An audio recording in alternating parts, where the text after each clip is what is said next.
Hello, and welcome to How It's Done, a podcast about how real people do actual things to move their brands and their businesses forward.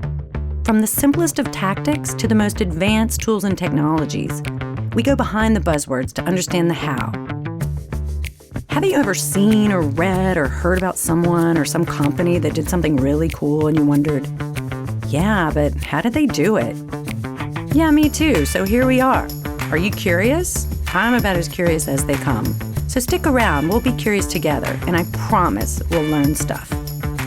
How It's Done is brought to you by Fuoco, a marketing agency that knows when and how to ignite the spark.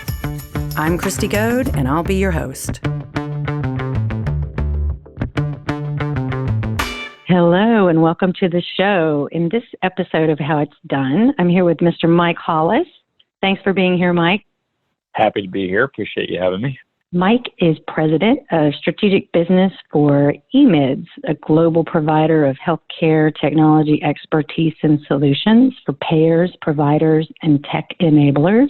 Headquartered here in Nashville, Tennessee, emids is leading the way in digital transformation for many of healthcare's largest companies. Is there anything you wanted to add, Mike? I know you've been with emids for some time and you guys have had quite a story. No, you summed it up well. I think a lot of people know us as the Switzerland of health tech services, and I am the chief diplomat. So I appreciate you telling our story today and letting me participate. I'm excited about it. I love the way you frame that up. That's so true. Of course, anyone who knows Mike Hollis knows that he's one of the best, not only diplomats, but best business development guys around and a great marketing mind. He also has a stellar reputation for putting on a good show, and by that, I mean the annual emids Healthcare Summit, which each year coincides with one of the best music events in the country, the annual Country Music Association Awards, otherwise known as the CMAs. And today we're going to learn how Mike came up with the idea for this annual event and how he's managed to make it not only a must-attend event among healthcare executives, but also it's now emids' premier thought leadership platform. But before we dive into that, Mike, I did have a question for you. You're always so in the know, and you're running 100 miles an hour all the time.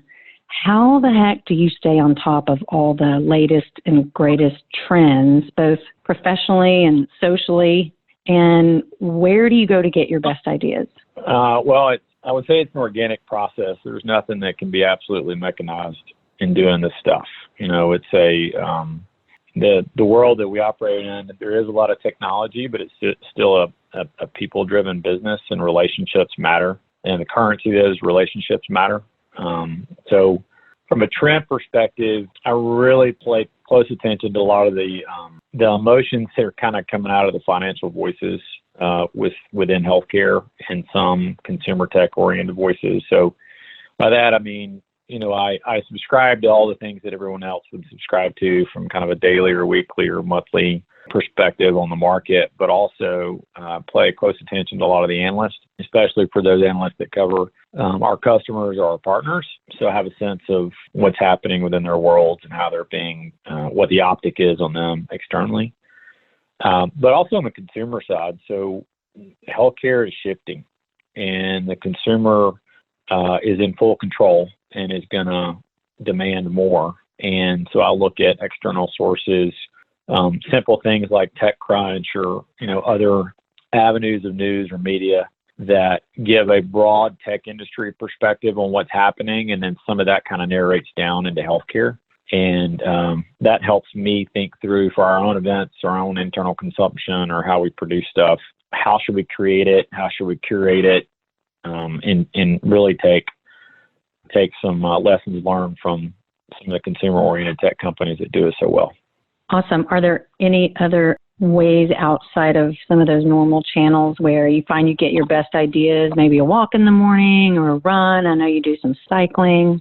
Yeah, those are always the best moments, but I travel a lot, so I read a lot, and I try to look at things that are not just kind of industry-driven publications, so I kind of go back to more consumer-oriented stuff. And that usually gives me ideas on, you know, like I can't tell you how many ideas I've gotten from looking at a Wired magazine or on the Wired app, sitting on some tarmac somewhere may be a 30%, idea towards healthcare, but that 30% makes it very different. And the currency of karma and relationships and really talking with people, not just trying to consume stuff on my own, but talking through like what really matters. I have an odd role in that some sales functions and marketing functions roll into me as well as some M&A stuff. So I have to have a fairly broad view of what's the business drivers, what's the economic drivers, what are the compliance drivers, kind of, skin deep enough for me to be dangerous. I'm not dangerous in each one, but together dangerous enough to help our company grow. And so I'll pick up on a lot of themes that some cases don't always port over to a segment, but I think that they should. And I think, a payer segment would love to hear from this. And they probably don't know a lot about it, but the health tech segment or the consumer tech segment has been talking about it for 3 years. So I think the same thing can kind of lift and shift, and if you just put a different spin on it and you bring in outside voice. We really try to, with all our content, bring in a different voice that's kind of non-traditional healthcare. And that goes for our content, that goes for anything we do online, that goes for our in-person events, where there's always a different voice in the room that's kind of non-traditional healthcare, payer, provider, tech-oriented voices. There's always someone that gives a different perspective that we think people will appreciate hearing from. That's awesome. What about the emids Healthcare Summit and CMA celebration itself? I understand this was your brainchild. First of all, am I correct on that? And then tell us where that idea came from and how you began to bring that to life. Well, I need to give full co-executive producer credit to my wife, Ellen Hollis. So that is very smart. It is. It's rightfully earned, though, right?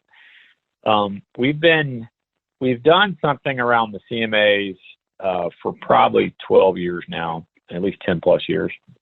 And at the time, my wife worked at the Symphony, and we had a very good relationship with the CMAs and knew the impact that award show had. But the idea was to bring in a group of friends, many of which are in the healthcare industry, and entertain them around the CMAs. And my wife is also, by default, a great entertainer and an event planner. And that first year led to many more, and that group grew. And we looked up, and that group was comprised of 80 plus more healthcare executives. And we had been to a handful of thought leadership events in the industry and always appreciated the opportunity to connect, but felt the entertainment value and the lowering the barrier to have real conversation was just not there. So a lot of these events that we go to, I call them our industry holidays, the AHIPs, the HIMSS, the Health 2.0s, you kind of see each other 2 or 3 times a year like you do your family, but these just happen to be around industry, and you all eat too much and probably drink too much, and we gain weight and we go back and we see each other 1 quarter later. But those are scripted conversations, and our purpose with the CMA and the summit events, where we want something that is purpose built to lower the threshold to have a real conversation to impact change. And this is not an emids sales event. We've always chartered it as we're going to make this a thought partnering platform that real conversations can happen, and ideally out of those conversations change occurs, and collaterally emids benefits. In some cases directly, in some cases indirectly, but we think it's our responsibility to help introduce dialogue that benefits all of us. And that was the intent when we created it. That is still the charter of how we look at the event today. It has certainly grown, but it has always been, even at the beginning, it was around how do we curate a small group of people to get together and have honest conversations, be entertained, and don't feel like they are being policed by investor comms or stuff like that limits their ability to have a good, rich dialogue with people that can help move the needle for healthcare. So that's kind of how it is. I share full responsibility with that with Ellen Hollis. She did a great job helping pull it together. That's awesome to have that kind of partnership right there. Husband and wife duo, and you guys are a dynamic duo in every regard.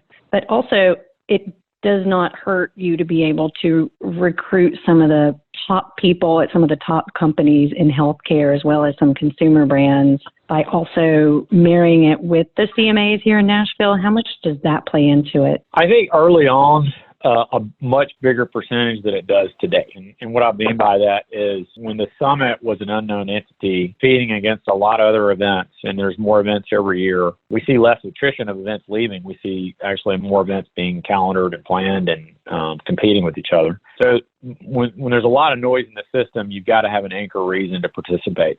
And for us, the anchor was not necessarily the CMA to that entire audience. It was drawing the speakers that mattered to the CMAs. And then collaterally, you get this natural lift of, well, if the CEO of the second biggest health plan in the country is going to be there, then that's probably something I should spend my time investing in.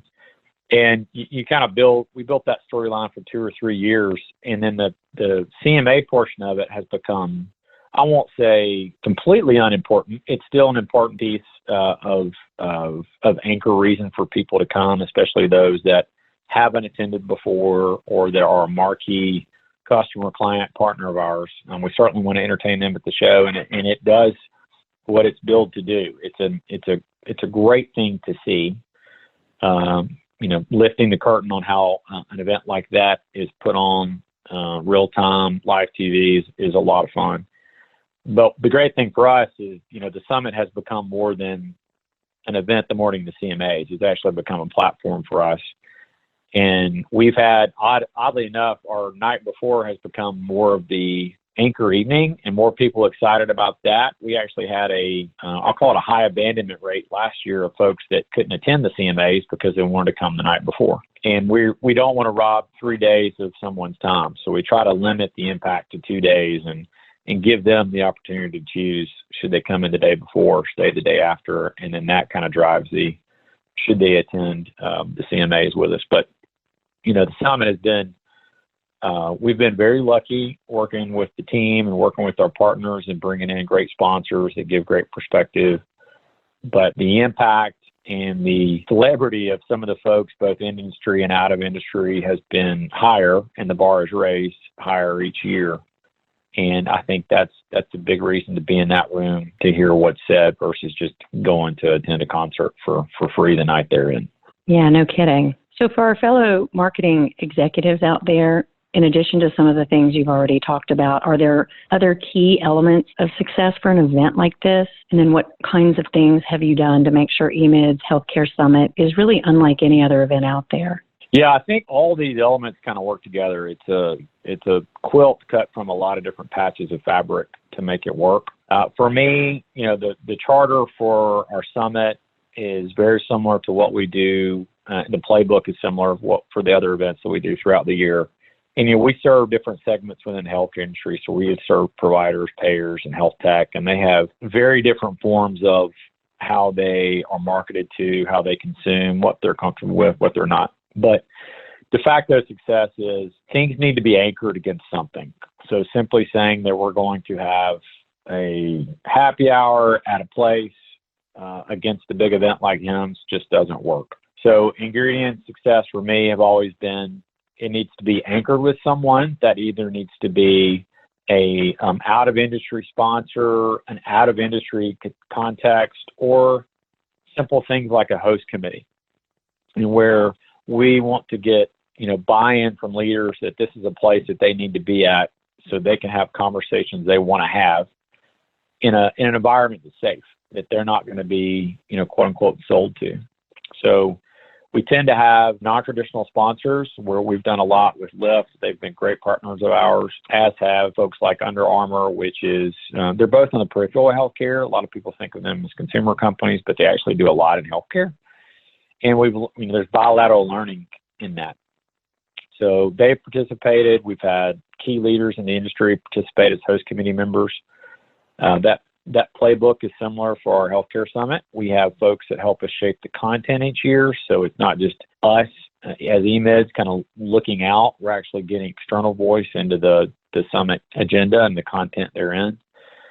And that allows us to have buy-in, and people feel vested in the event, in the content, in the context of it. who's coming, why they should come. And it allows us to kind of spread the responsibility of success, not just to the team or the sales team or the marketing team, but also with our co-sponsors and our host committee that participates. I've always found that, especially for speaking events, content-driven events, you've got to have something that is non-academic, so it can't be too far-reaching. It has to have business impact that they can take back that following day and say, I learned something. But it has to be celebrity-esque. So there needs to be someone that they've been wanting to see, they've been wanting to hear, or they would love an outside perspective on. And kind of pulling all those patches together, the host committee, non-traditional sponsors, different optics, different perspectives, outside of industry, anchors, pulling all that stuff together weaves a good reason to come. And then you've just got to make the experience seamless. You've got to make them feel, they've invested their time, they've invested their energy. And, personally, I look at it like we're robbing them of their time to get the job done, of their family time, of their relationships. And so we need to make it meaningful. And all the goals related to that are spread across the team. So we have a shared vision of what needs to happen. We're all marching towards the same beat of the right drum.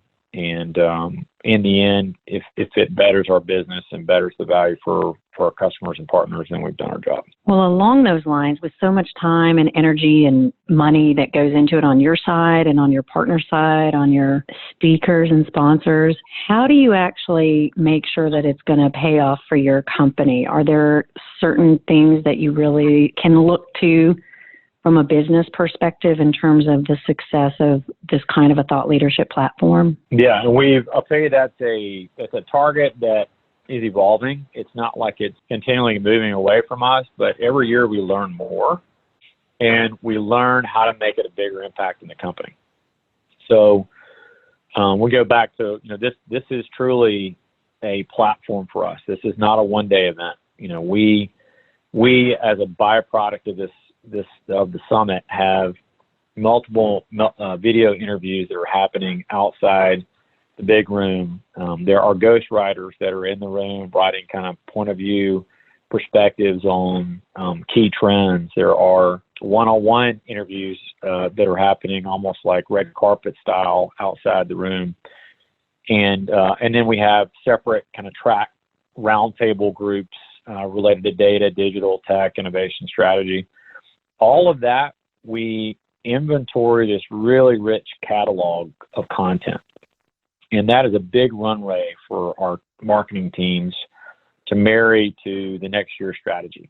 So what we produce this year in 2019 will ladder back to key strategy voices and strategy directives that we have for our business units, for our practices, et cetera.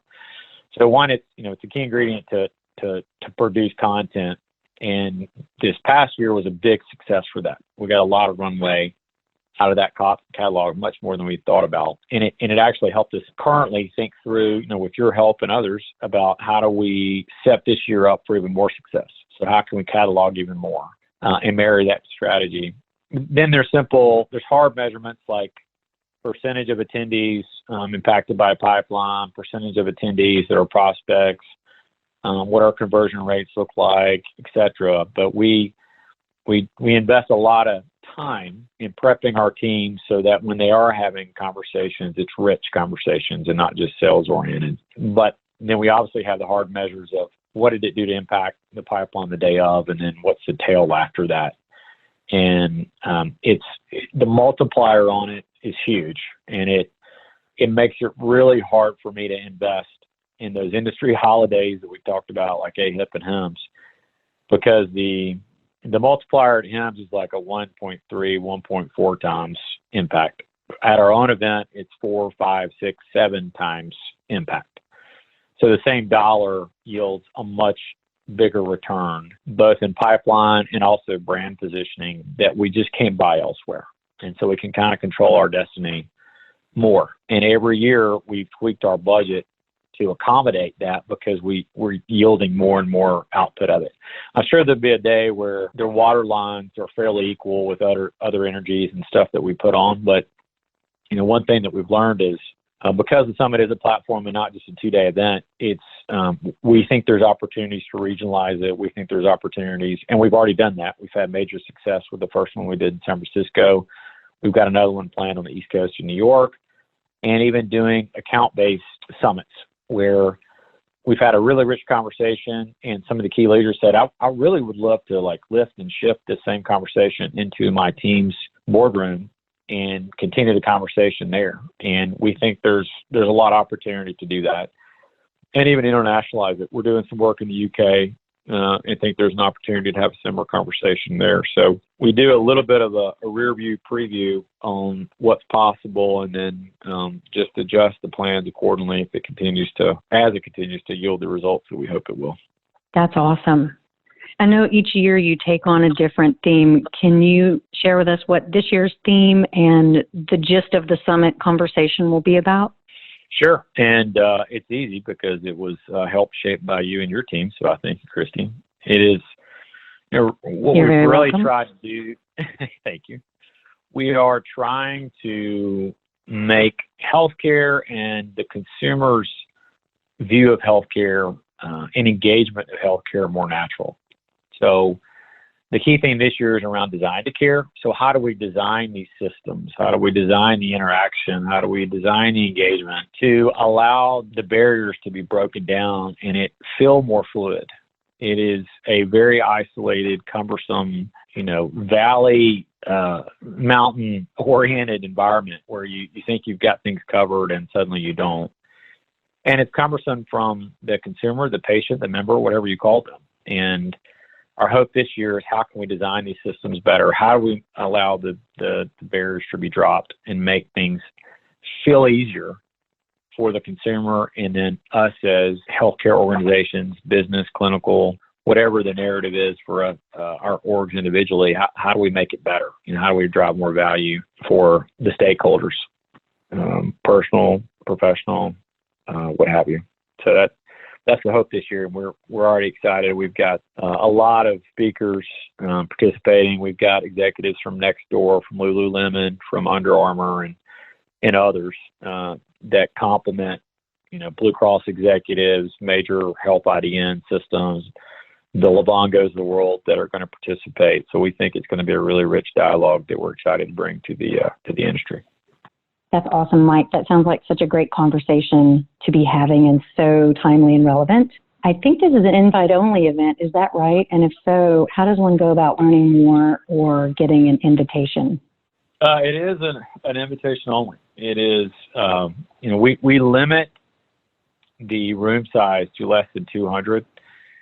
And there's a couple of reasons why we do that. The facility that we hosted in is downtown. It's very close to all the CMA festivities, so it has the feeling and the energy of the city. But in a day and a half time, it's very difficult to meet everybody. And we want to make the opportunity to meet 2 and 3 people with deep conversation possible, which is why we try to keep the integrity of the event small. And we also want to have multiple segments there. So that means we need to make sure we curate the right voices in the room, and it's not just heavily payer weighted or provider related or tech related weighted. So it's balanced. So people are welcome to apply to attend. They're also welcome to apply to speak. All that is done through our website. You can go to cmasummit.com, and that should reroute you to the place to request that invitation.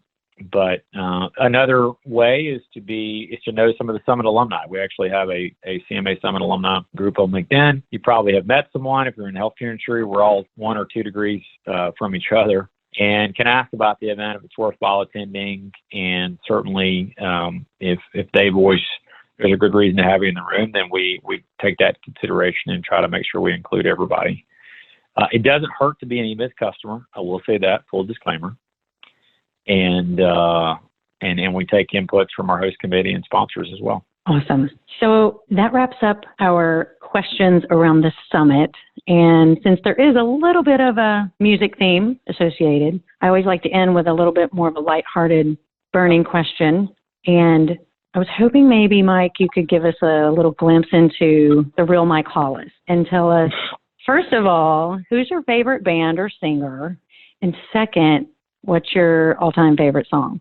Well, I'm kind of a bluegrassy type guy, but I mean, I love the Chris Stapletons, the Zach Browns, the Drew Hawkins of the world. But my favorite song, I'll give you my most historically relevant, important song. Is I grew up in Alabama and in a small town called Fort Payne, which is where the group Alabama is from, and always. I remember a really cute picture that you showed at the summit a couple of years ago of you as a child with the band Alabama. Yeah, we're going to try to forget that. We're going to try to forget that moment, but let's bring it up in a recorded fashion. It was fashion. So cute. Thanks, Chris. So any of their, like the High Cotton, Dixieland Delight, all those are fun songs. My son loved the Roll On, the 18-wheeler Roll On song from them. So anything Alabama is always a big place in my heart, put it to you that way. That's awesome. And very fitting as a Nashville resident. Yeah. And who hails from the Deep South. Yes. Okay, well, well, that wraps up this episode of How It's Done. My guest today has been Mike Hollis, President of Strategic Business for Healthcare's Digital Transformation Leader, emids. You can learn more about Mike and emids at emids.com. And you can learn more about the annual emids Healthcare Summit coming up this November 12th and 13th here in Nashville at emids.com/healthcare-summit-2019. Mike, thank you so much for your time today and for sharing with us a little bit about how it's done in the world of health IT events that are making a difference. Thank you, Chrissy. I appreciate the time. You're welcome. Thanks a lot. That's it for now. Thanks so much for listening. We're looking forward to keeping great conversations coming your way as we grow this podcast. There's even more great content from our conversations on our blog. Be sure to check it out at growwithfuoco.com. That's grow with Fuoco, FUOCO.com. Stay tuned until next time, and no matter what, stay curious.